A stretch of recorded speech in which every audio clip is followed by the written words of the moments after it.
And welcome to the lightning round, ladies and gentlemen. This is just going to be me talking about various films that have come out in the past month in order for me to catch up with the films that are going to be coming out this month.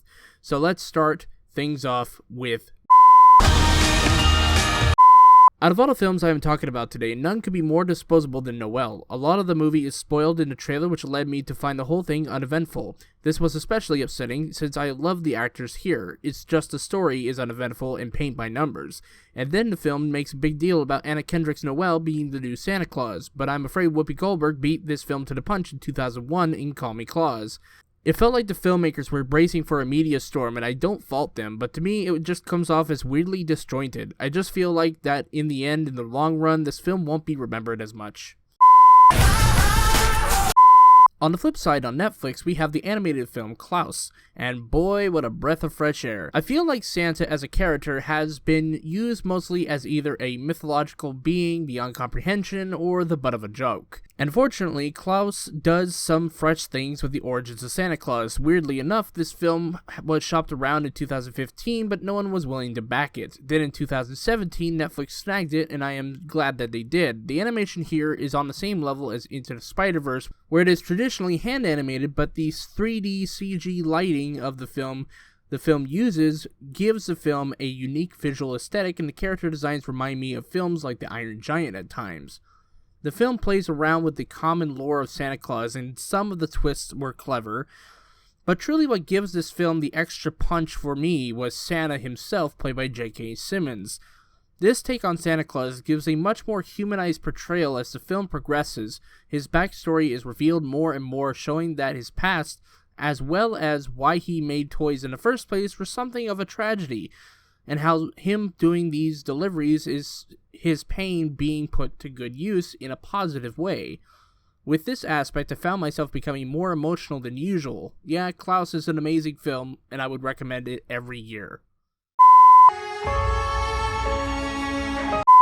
But something I can't recommend, on the other hand, is the new remake on Disney Plus of Lady and the Tramp. My thoughts on the original is that it's just kind of fine. I don't have much attachment to the original, but I find it hilarious that on the same site that has this film in particular, they also have the original right next to it. I mean, come on, Disney, do you want me to watch the lazy remake or the original? Make up your goddamn mind. But all the hallmarks of the Disney remake are here. Little deviation from the original film, copy-paste structure, uncanny CG, the whole 9 yards.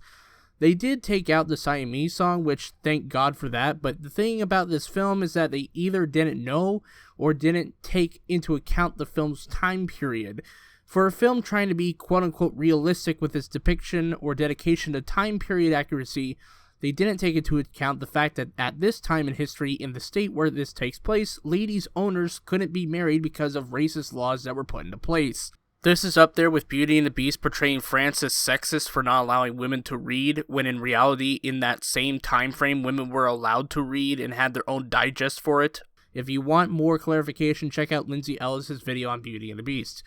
But yeah, same lazy film as every other remake Disney has made so far. Thanks, I hate it. I found The Irishman to be really good, but not great, but still good nonetheless. To see the whole gang back together making a fairly similar film to Goodfellas is something to see to believe. But the difference between Goodfellas and The Irishman to me is how restrained and laid back it all was. Like Martin is looking back quietly on his career and giving a story to be remembered by. But as I said, the film isn't perfect. The one issue is pacing, as the second act can be possibly a little too long for me, and the early CG face reconstructions can be a bit cartoony, but as the film goes on, that became less and less of an issue. I'm just glad Martin and other established directors see the potential of something like Netflix instead of going full Spielberg, and I am glad that the film exists, with great performances as usual and giving a story that feels a little bit more laid back and oddly a little personal. Let's keep the positivity train going with James Mangold's new film, Ford v Ferrari. This film is amazingly put together and indeed is a crowd pleaser. This isn't necessarily a bad thing to say because the film is a crowd pleaser. I don't know why this term gets a lot of scrutiny, but it does what it does. Overall, I thought Ford v Ferrari is a near masterpiece from James Mangold himself. The cinematography during the driving sequences give the film a much-needed gritty look, and the editing and sound mixing give these segments a white-knuckle feel that nearly sent me to the hospital. Like, seriously. The performances here were outstanding, with Ken Miles, played by Christian Bale, being the standout as a driver with passion, and the way the big race ends with his reaction is a much-needed subversion of the typical sports racing film genre, and I really appreciated it. Solidly shot, edited, performed, Ford v Ferrari may indeed be on my year's end list of the best of 2019.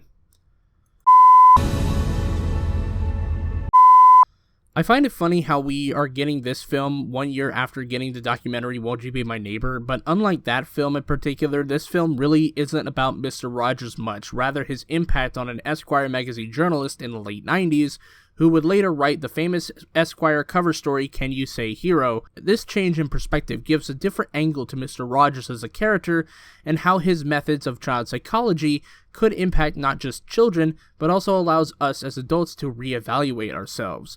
I certainly felt that way after seeing the film and driving home. Just trying to get out what I liked or connected to verbally left me in tears, just opening up some old wounds I had about my father and how I never quite got to say goodbye or even to get any sort of atonement for the past. Tom Hanks in this film is hands down the best part of the film and is pitch perfect for Mr. Rogers. I mean, hell, he's actually related to the guy. There's also this little hinting of something else is going on with Mr. Rogers. He was a person who took it upon himself to alleviate the pain from kids' lives by relating with them. But how does Mr. Rogers cope with all of this pain that he has accumulated, that he's built up? The film never really gives a clear answer about how this works, but the documentary kind of gives a little bit of an answer. I also enjoyed how the film never makes him out to be a saint or anything like that, as his wife in the film says he has ways of channeling his anger into other areas of his life in a creative way.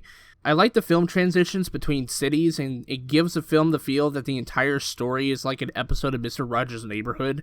And while the film's central message of forgiveness won't apply to everyone, I found it heartwarming regardless, and applicable to my life in some depressing way. Don't go in expecting a traditional biopic. It does a lot of trippy things with how it tells the story, and yeah, it's pretty good. It has been a couple years since we had our last whodunit mystery film. Ever since Murder on the Orient Express, I've been craving another film like this. Then Rian Johnson comes out and gives us a satisfying and entertaining film. The film itself subverted my expectations, quote-unquote, from the adverts as it plays up the murder mystery angle, but that is only the beginning of what it ultimately becomes, involving family lineages and family money, intertwined with double-crossing and triple crossings, murder, extortion, and all manner of foul play within the family. This is easily one of my favorite films of the year, with an all-star cast with great performances, especially from people you wouldn't expect giving the performances that they give in the film. And Daniel Craig's voice is also a standout, but the true MVP of the film is Ana de Armas as the resident aide to Christopher Plummer's Harlan Thrombey. It isn't a perfect film, the second act can meander a bit, but all in the cause of creating an intriguing film. To be quite honest, I almost didn't want to see this film because of how hectic the first Frozen was.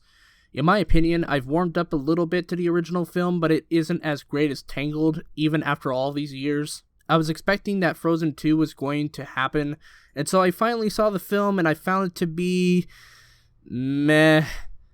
Now, don't get me wrong, the film has its strong points, which are the impressive pieces of animation and color, the bond between Elsa and Anna, Into the Unknown and Show Yourself are great pieces of music for Idina Menzel. I like how ambitious it was at times with Elsa's character, but unfortunately the film is very weak in the plot and story. It is wanting to do a lot of things, but never really goes all in one of them, and tries to make a 3-layer dip out of something that clearly can't be mixed all together efficiently. Olaf for me is more annoying this time around, and what the hell did they do with Kristoff? I get that he had to be there as part of the main cast, but I feel like they could have done something more constructive, like with what they did with the original film and how it subverted different things. Maybe go a little bit more in depth with Anna and Kristoff's romantic connection and save the wedding for another film, or maybe get the wedding over with at the beginning and explore if their relationship is worth it through the course of the entirety of the film, or rather just drop the damn plot line altogether and focus more on the bond between the sisters, because the song that Kristoff sings is easily the worst part of the film. Because the film never commits to anything meaningful or substantial, I bet the film will be forgotten in a year or so. And that is our Quickflicks lightning round. Be sure to check out what's coming ahead soon. What's coming out in December? Oh.